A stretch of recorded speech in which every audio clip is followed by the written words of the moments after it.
दोस्तों, सबसे पहले तो आप इस पौधे को अच्छी तरह से देख लीजिए। इसमें फल लगे हुए हैं और इस फल को आप में से अधिकांश लोग भलीभांति पहचानते भी होंगे। जी हाँ दोस्तों, यह पौधे हमारे भारत देश में कहीं भी बड़ी आसानी से मिल जाते हैं। तो दोस्तों, यह काले धतूरे का फल है। इस चैनल के वीडियो के माध्यम से आप इस फल को बहुत ध्यान से देख लीजिए। यह बहुत ही चमत्कारी फल है। इस फल के अंदर छोटे छोटे बीज होते हैं। आज के इस वीडियो में हम आपको इस फल के बहुत ही दुर्लभ और चमत्कारी उपायों के बारे में बताने जा रहे हैं, जो आपके जीवन की तमाम सभी प्रकार की परेशानी, कष्ट और दिक्कतों को यह फल पूरी तरह से खत्म कर देगा और आपके जीवन में आपको एक चमत्कारी और सकारात्मक बदलाव देखने को मिलेगा। दोस्तों, सबसे पहले इस बात को समझ लीजिए, अगर आपके ऊपर शनि की पीड़ा है या फिर आपके ऊपर शनि की 7.5 चल रही है, राहु केतु जैसे दुष्ट ग्रहों का अशुभ प्रभाव आपके जीवन पर पड़ा हुआ है, आपका भाग्य आपका साथ नहीं दे रहा है या किसी भी प्रकार के दोष से आप बहुत ज्यादा परेशान हैं, तो इस पौधे की जड़ आपको इन सभी प्रकार के दोषों से मुक्ति दिला सकती है।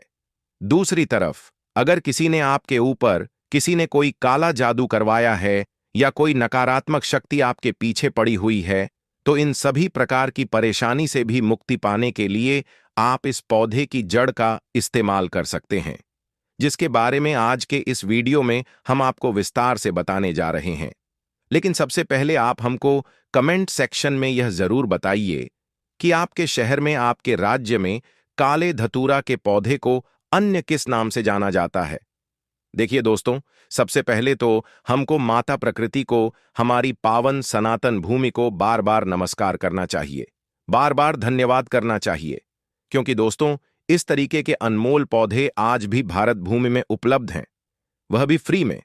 दोस्तों, क्या पहले के जमाने में लोग नहीं रहते थे? वह लोग भी तो बीमार होते थे, उनके जीवन में भी तो परेशानी रहती थी, हॉस्पिटल और अंग्रेजी दवाइयां तो अब प्रचलन में आई हैं। हमारी प्रकृति में आज भी इतने पेड़ पौधे हैं जो बेहद चमत्कारी और उपयोगी हैं। बस इन पेड़ पौधों के बारे में अधिकांश लोगों को जानकारी नहीं है। प्रकृति ने गिफ्ट की तरह हमें उपहार में बहुत से पेड़ पौधे दिए हैं। दोस्तों, यह जो काला धतूरा है, यह विषैले जीव जंतुओं के लिए काल का काम करता है। कैसा भी विषैला जीव जंतु हो, उसको यह पौधा क्षण भर में खत्म करने का काम करता है। दूसरी तरफ, तंत्र शास्त्र के अनुसार यह पौधा आपके जीवन के समस्त प्रकार के कष्टों को जड़ से नष्ट कर सकता है। आज के इस वीडियो में हम आपको काले धतूरे के उन चमत्कारी उपायों के बारे में बताने जा रहे हैं। वह कोई हवाई उपाय नहीं है, यह गुरु परंपरा से प्राप्त हुआ वह ज्ञान है जो कि आप लाखों करोड़ों रुपए भी खर्च कर देंगे तब भी आपको कहीं जानने को नहीं मिलेगा। इसीलिए दोस्तों, इस वीडियो को अंत तक बहुत ध्यान से देखिएगा, क्योंकि आज के वीडियो में हम आपको वनस्पति शास्त्र के अनुसार काले धतूरे के उन उपायों के बारे में बताने जा रहे हैं जिससे आपके जीवन में एक चमत्कारी और सकारात्मक बदलाव आएगा। लेकिन वीडियो में आगे बढ़ने से पहले आपसे निवेदन है, इस वीडियो को लाइक करके कमेंट बॉक्स में हर हर महादेव अवश्य लिख दीजिएगा।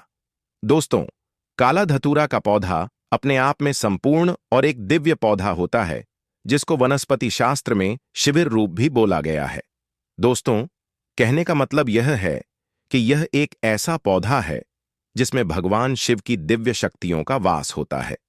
और अगर आप चाहते हैं कि भगवान भोलेनाथ जी की कृपा सदैव आपके घर पर बनी रहे, तो आपको काले धतूरे के पौधे को किसी भी सफेद गमले में लाना है और अपने घर के उत्तर पूर्व दिशा में इसको स्थापित करने के बाद इसकी अच्छे से देखभाल करनी है।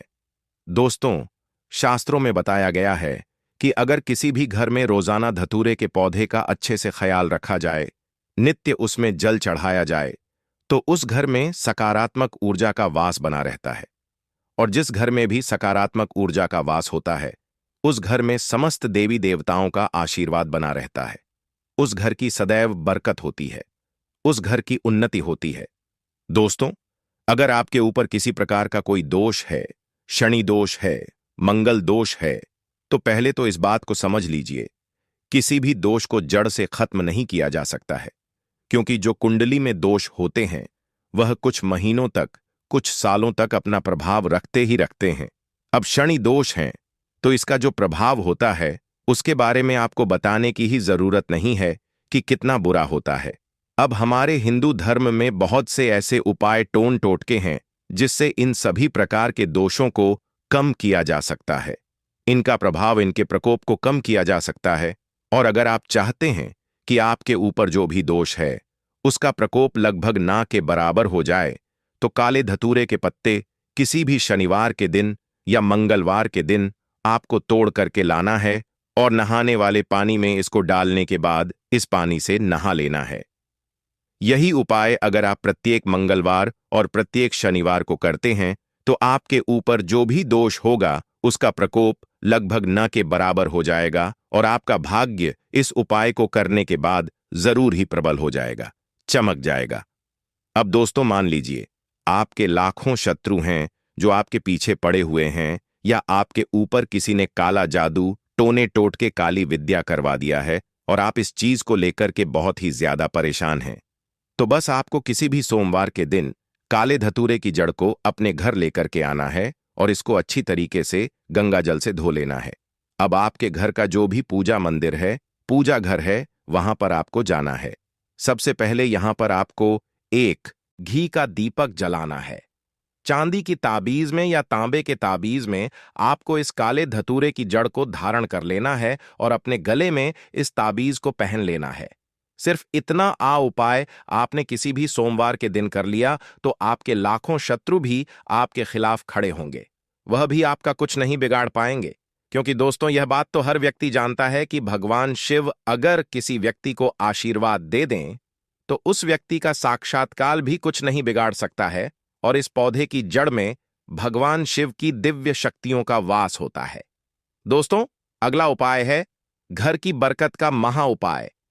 अब दोस्तों मान लीजिए आपके घर पर रोज लड़ाई, झगड़ा, वाद विवाद, क्लेश रहता है। आपके घर के लोग एक दूसरे को बिल्कुल भी देखना पसंद नहीं करते हैं, तो समझ जाइए आपके घर पर नकारात्मक शक्तियों का वास है। जिस घर में भी नकारा शक्तियों का वास होता है उस घर की कभी बरकत नहीं हो सकती है। तो आपको यह उपाय किसी भी सोमवार के दिन करना है जो कि हम आपको बताने जा रहे हैं, और आपके घर की हर परेशानी अपने आप ही पूरी तरह से खत्म हो जाएगी। तो किसी भी सोमवार के दिन आपको काले धतूरे के फल को कहीं से भी प्राप्त करना है। खोजने पर आसपास आपको आराम से मिल जाएगा। फिर आपको एक काला कपड़ा लेना है। उस काले कपड़े में आपको भगवान शिव का नाम लेते हुए इस फल को रख देना है। अब इस काले कपड़े की पोटली बना लेनी है। पोटली बनाते समय आपको काले धागे का इस्तेमाल करना है। अब इस पोटली को आपको अपने घर के मुख्य द्वार पर 21 दिन के लिए टांग देना है। 21 दिन बाद इसी काले कपड़े की पोटली को आपको ले जाना है और किसी भी बहती हुई नदी में विसर्जित कर देना है। देखिए, अगर आपने इतना कर दिया तो यह जो काले धतूरे का फल है यह आपके घर की सारी बुरी नकारात्मक शक्तियों को सोख लेगा और अपने साथ लेकर वहां ले जाएगा। इसके बाद आपके घर पर सकारात्मक ऊर्जा का वास हो जाएगा। दोस्तों इस बात का ध्यान रखिएगा, मैं अधिकांश वीडियो में यह बात बोलता रहता हूं, जिस घर में भी सकारात्मक ऊर्जा का वास होता है उसी घर में देवी देवताओं का वास होता है, आशीर्वाद बना रहता है, उस घर की बरकत होती है, उस घर की उन्नति होती है। तो यह उपाय अगर आप करेंगे तो इसका लाभ आपको अवश्य मिलेगा। वास्तु टेल्स चैनल इस बात का प्रमाण देता है। दोस्तों वीडियो में आगे बढ़ने से पहले आपसे निवेदन था, अभी तक आपने वीडियो को लाइक नहीं किया है तो वीडियो को लाइक अवश्य कर दीजिए। दोस्तों अगला उपाय है धन प्राप्ति का महा उपाय। दोस्तों अगर आप चाहते हैं कि आपके घर पर धन का आगमन होता रहे, आपके घर में धन की वर्षा हो, तो दोस्तों बस किसी भी सोमवार के दिन काले धतूरे की जड़ को आपको लाना है और अपने घर के पूजा घर पर स्थापित कर लेना है, और प्रत्येक सोमवार को आपको भगवान शिव के बीज मंत्र का जाप करना है। इसी जड़ के सामने बीज मंत्र कहीं पर लिख लीजिए, श्री शिवाय नमस्तुभ्यम। हम फिर से रिपीट कर दे रहे हैं, श्री शिवाय नमस्तुभ्यम, या एयूएम नमः शिवाय भी आप बोल सकते हैं। अब इस बीज मंत्र का आपको सिर्फ 108 बार जाप करना है, क्योंकि 108 की जो संख्या होती है वह भगवान भोलेनाथ को अत्यंत प्रिय होती है। अगर यह उपाय आप करते हैं और प्रत्येक सोमवार को बीज मंत्र का जाप करते रहते हैं तो इतना मात्र से दोस्तों मानकर चलिए, आपके घर पर धन का आगमन बना रहेगा। आपके घर पर जो धन आएगा उसमें वृद्धि भी होगी। आपके घर पर सदैव भगवान शिव की कृपा बनी रहेगी। आज हम आपको बताएंगे कि मंदिर में जो एक लोटा जल रखा जाता है उसका क्या करें, और मंदिर का लोटा कैसा होना चाहिए, पीतल का या तांबे का। कुछ लोग यह गलतियां कर देते हैं और बाद में पछताते हैं। ऐसी गलती आप कभी मत करना, नहीं तो कंगाल हो जाओगे, बर्बाद हो जाओगे। मंदिर में एक लोटा जल ऐसे कभी मत रखना। साथ ही जानिए, दीपक घर में कौन से पदार्थ का रखना चाहिए। तांबे का, लोहे का, पीतल का, कांसे या फिर स्टील का या माटी का। कुछ लोग अपने पूजा घर में गलत तरीके से दिए को रखते हैं और उनका घर बर्बाद हो जाता है। और जानिए, दीपक की बाती कच्चे कलावे से बनाएं या रुई से या फिर सूती हाथ में बांधने वाले कलावे से। कुछ लोग दीपक जलाते समय भयंकर गलती कर देते हैं, जिस कारण उन्हें पितृदोष, शनि दोष, काल सर्प दोष, मंगल दोष, भयंकर से भयंकर गरीबी का दोष भी लग जाता है। दोस्तों, कुछ लोग यहां पर ऐसे भी होंगे जो इस वीडियो को बीच में ही छोड़ देंगे। अगर इस वीडियो को आपको छोड़ना ही है तो अभी छोड़ देना, परंतु वीडियो को बीच में छोड़कर लक्ष्मी माता का अपमान मत करना। दोस्तों, बहुत समय से आप लोगों के प्रश्न आ रहे हैं कि मुख्य द्वार पर जल छिड़कने का सही समय क्या होता है और सही विधि क्या होती है। किस समय हमें जल छिड़कना चाहिए और क्या मुख्य द्वार पर जल छिड़कने के लिए स्नान करना आवश्यक है या बिना स्नान किए भी मुख्य द्वार पर जल का छिड़काव किया जा सकता है। झाड़ू लगाने से पहले या फिर झाड़ू लगाने के बाद जल को छिड़कना चाहिए। एक और प्रश्न आया है कि क्या पीरियड्स में हम अपने घर के मुख्य द्वार पर जल का छिड़काव कर सकते हैं या मुख्य द्वार पर दीपदान कर सकते हैं। और जल्द से ही जुड़ा हुआ एक और प्रश्न है कि जब हम मुख्य द्वार पर जल चढ़ाते हैं तो घर के अंदर की तरफ से जल चढ़ाएं या घर के बाहर की तरफ से जल का छिड़काव करें। इसके बारे में कई लोग शंका में हैं। आज यह शंका भी दूर हो जाएगी। और मुख्य द्वार पर जल छिड़कने से संबंधित आपका अगला प्रश्न है कि कई ऐसे लोग हैं जो कि फ्लैट में रहते हैं, कुछ ऐसे लोग हैं जो कि किराए के मकान में रहते हैं, एक ही कमरे में रहते हैं, तो उन्हें अपने घर पर मुख्य द्वार पर दीपदान किस प्रकार से करना चाहिए, जल कहां छिड़कना चाहिए। तो दोस्तों, आज की वीडियो पूरी तरह से आपके प्रश्नों पर ही आधारित है। तो दोस्तों, सबसे पहले जानते हैं कि घर के बाहर या घर के अंदर दिए जलाने के क्या फायदे होते हैं। दोस्तों, घर के बाहर या घर के अंदर दीपक जलाने के फायदे जानकर आप चौंक जाएंगे। खासकर घर के बाहर दीपक जलाने से 5 वह फायदे जो आपको चौंकाने वाले हैं। दोस्तों, यह बात तो आप जानते हैं कि भगवान की पूजा के दौरान दीपक जरूर जलाया जाता है। हिंदू धर्म में पूजा करते वक्त लोग देसी घी या सरसों के तेल का दीपक जरूर जलाते हैं तथा तिल के तेल का दीपक भी जलाते हैं। हालांकि पूजा के लिए भगवान के सामने दीपक जलाना सिर्फ पूजा का एक तरीका ही नहीं है, बल्कि घर में दिया जलाना या घर के बाहर दिया जलाना कई तरह के फायदे मिलते हैं। दीपक जलाने से ना सिर्फ कई शक्तियां जागृत होती हैं, बल्कि यह 5 बड़े फायदे भी मिलते हैं।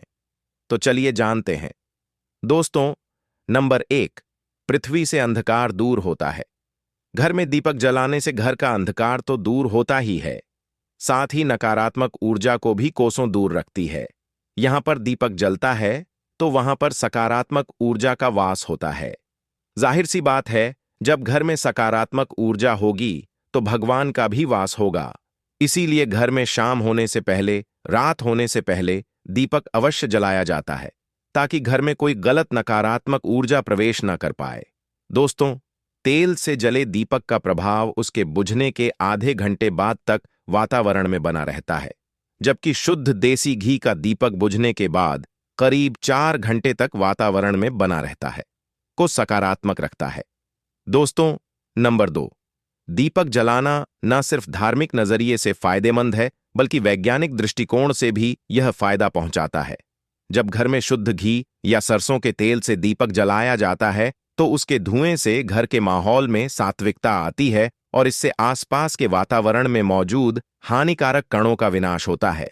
दोस्तों, नंबर 3, घर में होता है सुख समृद्धि का वास। जिस घर में सुबह और शाम के वक्त भगवान के सामने दीपक जलाया जाता है, तो उस घर पर हमेशा माता लक्ष्मी मेहरबान होती है। ऐसे घर में सुख समृद्धि का वास होता है। दीपक की लौ पूर्व दिशा में रखने से व्यक्ति दीर्घायु होता है, जबकि उत्तर दिशा में लौ रखने से घर में धन और संपन्नता बढ़ती है। दीपक न सिर्फ हमारे घर के अंधकार को दूर करता है, बल्कि यह हमारे जीवन को भी अंधकार से प्रकाश की तरफ बढ़ाता है। दोस्तों, नंबर 4, बीमारियों को दूर भगाने में मददगार। घर में दिया जलाने से बीमारियां घर के आसपास भी नहीं भटकती। घर के सभी परिवार सदस्यों को हर बीमारी से बचाव मिलता है। खासकर दीपक के साथ एक लौंग जलाने से इसका असर दुगना हो जाता है, जिसमें चर्म रोग दूर करने के सारे गुण मौजूद होते हैं। इसलिए घी का दिया जलाना सेहत के लिहाज से काफी फायदेमंद है। दोस्तों, बात करते हैं नंबर 5 की। शुभ शक्तियां होती हैं आकर्षित। सनातन धर्म के अनुसार जिस घर में सुबह शाम दीपक जलाया जाता है तो वहां कभी अंधकार नहीं होता। उस घर में सुख समृद्धि का वास होता है। इतना ही नहीं, जलता हुआ दिया शुभ शक्तियों को चुंबक की तरह आपके घर की ओर खींचता है, जो कि आपके लिए बहुत ही शुभ माना जाता है। तो दोस्तों, अब जानते हैं कि मुख्य द्वार पर जल छिड़कने का सही समय क्या होता है और सही विधि क्या होती है। देखिए, अगर आप मुख्य द्वार पर जल चढ़ाते हैं तो आपको ध्यान रखना है कि जल आप एक दिन पहले ही, मतलब रात को सोने से पहले, एक पात्र में कोई भी आप पात्र ले सकते हैं। जैसे कि आप तांबे का पात्र ले सकते हैं। तांबे का ना हो तो आप पीतल का ले सकते हैं, स्टील का ले सकते हैं, चांदी का ले सकते हैं। जो भी पात्र आपके पास उपलब्ध हो, आप उसे ले सकते हैं। एक लोटे में थोड़ा सा गंगा जल डाल दीजिए और उसके ऊपर शुद्ध जल भर दीजिए। और हां, गंगा जल ना हो तो परेशान होने की आवश्यकता नहीं है। सिर्फ शुद्ध जल से भी आप पात्र को भर सकते हैं और उस जल से भरे पात्र को अपने घर की रसोई में रख दीजिए। अब जैसे कि आप अगले दिन सुबह उठकर जल का छिड़काव अपने घर के मुख्य द्वार पर करेंगे। देखिए, मुख्य द्वार पर जो सुबह सबसे पहले जल छिड़का जाता है, वह हर प्रकार की समस्याओं को घर से दूर करने के लिए छिड़का जाता है। जैसे किसी भी प्रकार की नकारात्मक ऊर्जा से आप परेशान हैं, बहुत समय से परेशानियों में घिरे हुए हैं, तो ऐसे में घर की रसोई में जल रखा जाता है और यही जल घर के मुख्य द्वार पर सुबह उठकर छिड़का जाता है। इस जल के छिड़काव से आपके घर की कोई भी परेशानी हो, बहुत शीघ्र समाप्त हो जाती है। इस उपाय को करने से आपके घर में सुख समृद्धि भी आती है, बीमारियों से भी मुक्ति मिलती है। मतलब देखिए, किसी भी प्रकार की मानसिक परेशानी हो, शारीरिक परेशानी हो, आर्थिक तंगी हो या आपके घर में कोई वास्तु दोष हो, किसी भी प्रकार के ग्रह दोष हो, तो आपको सभी प्रकार के दोषों से, ग्रह दोषों मुक्ति मिलती है। वास्तु दोष और पितृदोष भी समाप्त होता है।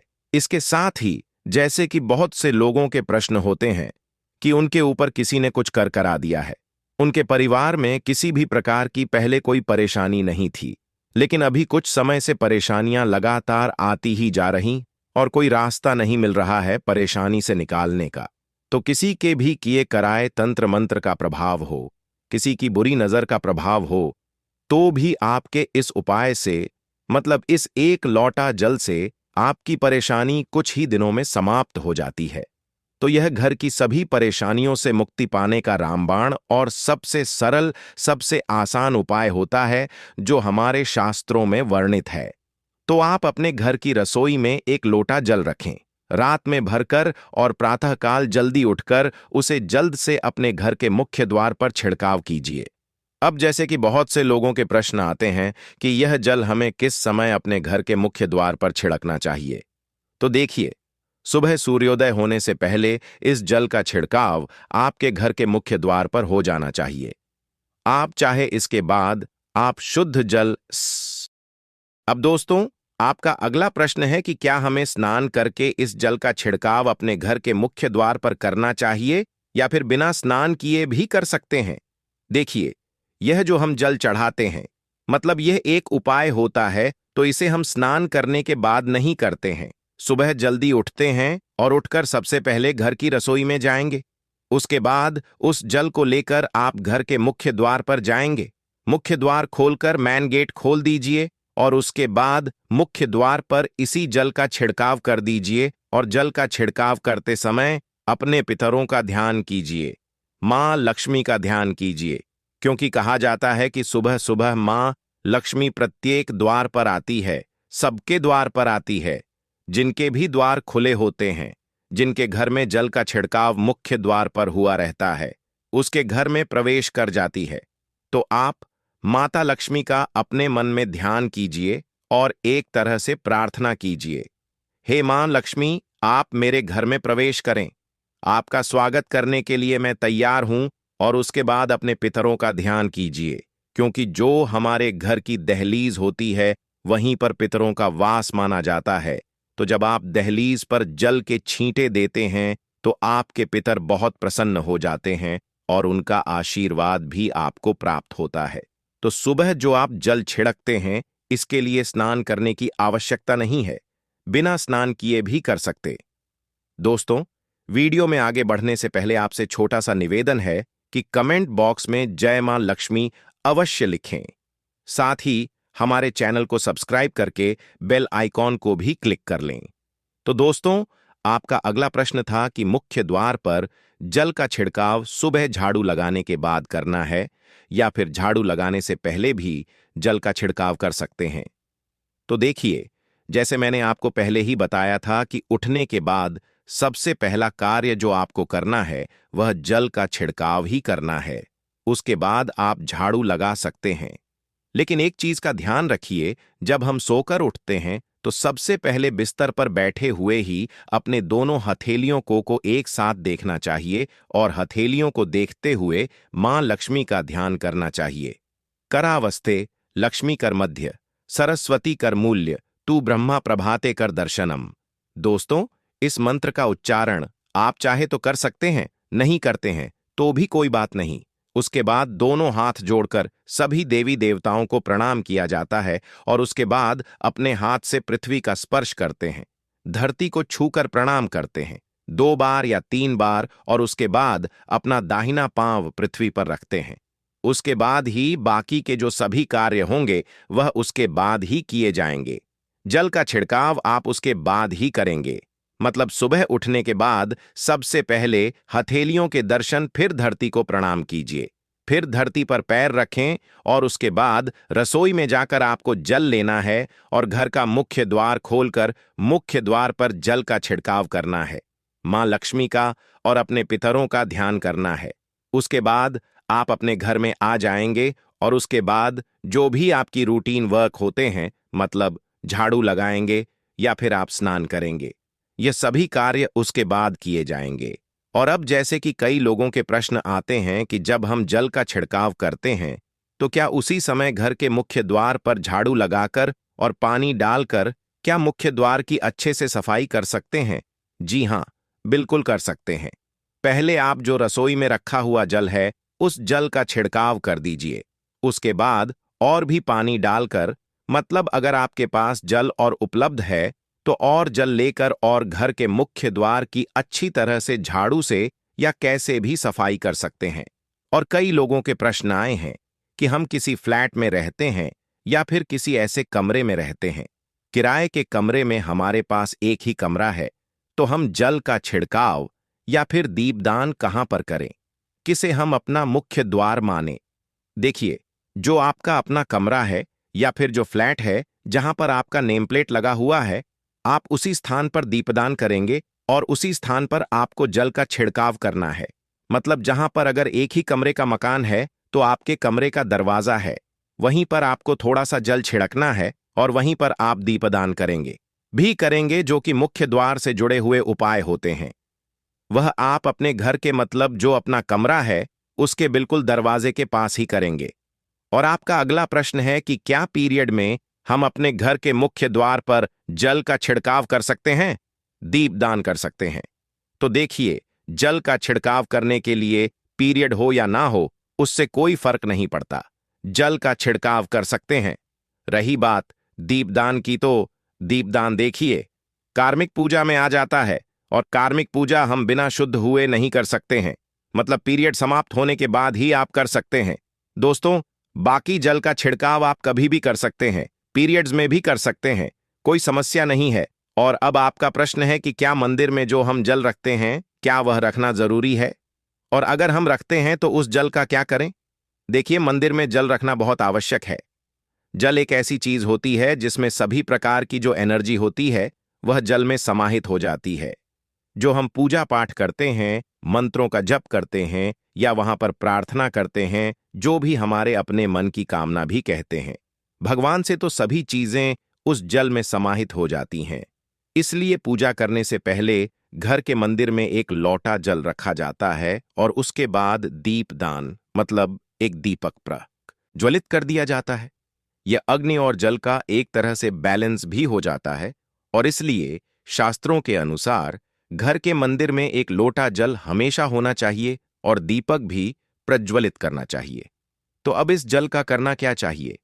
देखिए, जब हम जल रखते हैं सुबह की पूजा में रखते हैं, मतलब सुबह जो हम पूजा करते हैं, प्रातःकालीन पूजा, उस समय जल रखा जाता है और वह जल हम अगले दिन उठाते हैं।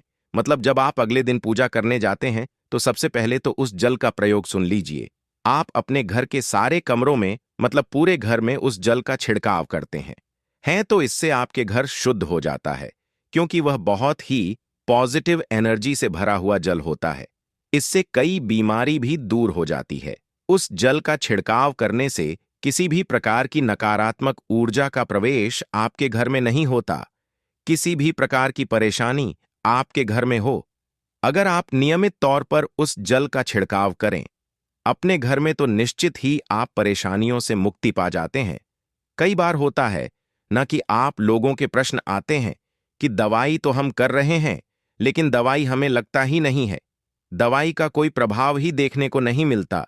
तो ऐसे में अगर दवाई के साथ साथ उस जल को पीने के लिए रोगी को दिया जाए, यानी मेडिसिन इसी पानी से अगर खाई जाए, तो बहुत अच्छी दवाइयां काम करने लग जाती है। और जैसे कि परिवार में अगर बहुत अधिक क्लेश रहता है, हमेशा आपस में हर बात पर मतभेद होता है, तो परिवार के सभी सदस्य इस जल में से अगर थोड़ा थोड़ा पीते हैं तो धीरे धीरे विचारों में परिवर्तन आने लग जाता है। सकारात्मक विचार सभी के होने लग जाते हैं और आपस में समन्वय होने लग जाता है। घर से कलह, क्लेश और मतभेद हमेशा के लिए समाप्त हो जाते हैं। और मंदिर में रखे हुए जल का अगला उपाय क्या है? देखिए, अगर आप कोई दुकान करते, कोई व्यापारिक स्थल है, आपका, तो प्रतिदिन इसी जल में से थोड़ा सा जल ले जाकर दुकान पर व्यापारिक स्थल पर छिड़काव कीजिए। इससे आपका दुकान, आपका काम बहुत अच्छा चलता है। मतलब किसी भी प्रकार की परेशानी आपके व्यापारिक स्थल पर नहीं आती है, क्योंकि जैसा मैंने आपको बताया, ये जो जल होता है बहुत पावरफुल होता है, बहुत पॉजिटिव होता है। मंदिर में रखा एक लोटा जल पावरफुल और पॉजिटिव से भरा क्यों होता है? क्यों इसमें सकारात्मक ऊर्जा का भंडार होता है? आइए जानते हैं। देखिए, जल जो होता है अमृत हुआ, मीठे मीठे फल हुए, भोजन हुआ, अनाज हुआ, उससे भी बढ़कर माना जाता है। देवी देवता आपके दिए हुए इसी जल को ग्रहण करते हैं।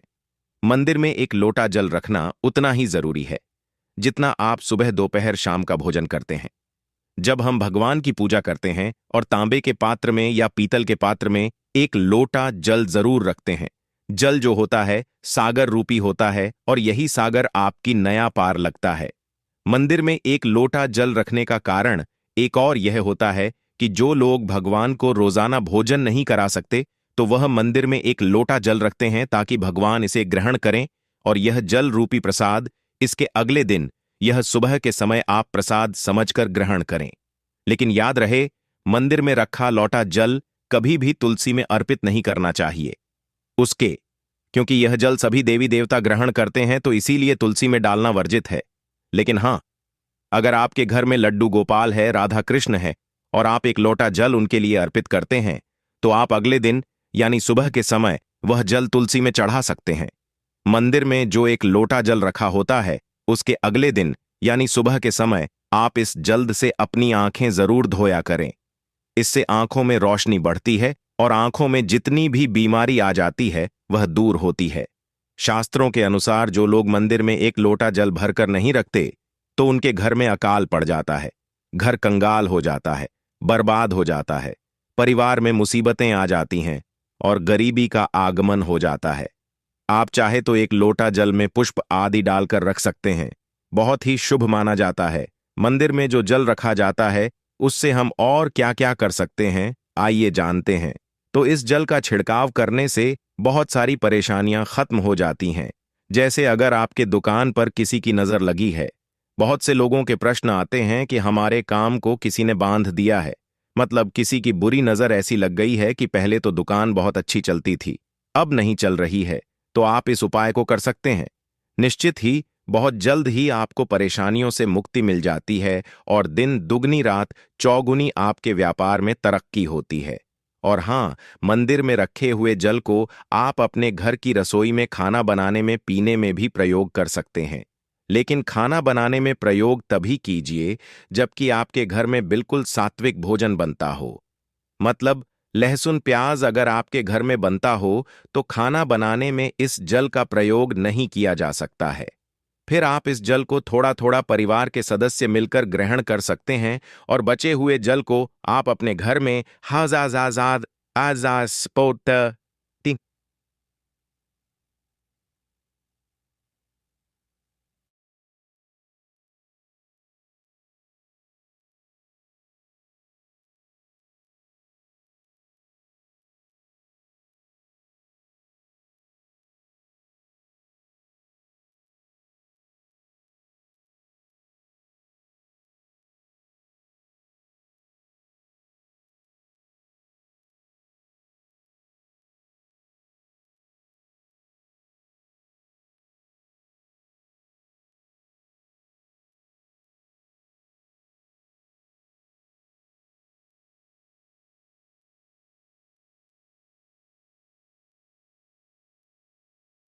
पौधों में डाल सकते हैं। तो देखिए, ऐसा नहीं है कि मंदिर पर रखा हुआ जल बेकार होता है, किसी काम का नहीं होता है। बहुत सारे उपयोग इस जल के होते हैं। अगर हम सही तरीके से प्रयोग करें तो अपने जीवन की बहुत सारी परेशानियों का समाधान मात्र इस एक लोटा जल से हम कर सकते हैं। तो ध्यान रखिए कि मंत्रों से अभिमंत्रित जल बहुत महत्वपूर्ण होता है, बहुत शक्तिशाली होता है और हमारे घर के मंदिर पर रखा हुआ जल देवताओं का आशीर्वाद होता है, क्योंकि पूरे समय वह देवताओं के पास होता है। देवी देवता वहां पर रहते हैं, तो उस जल में हर प्रकार की शक्ति समाहित होती है, जो कि सकारात्मक शक्तियां होती हैं। और इस जल का प्रयोग अगर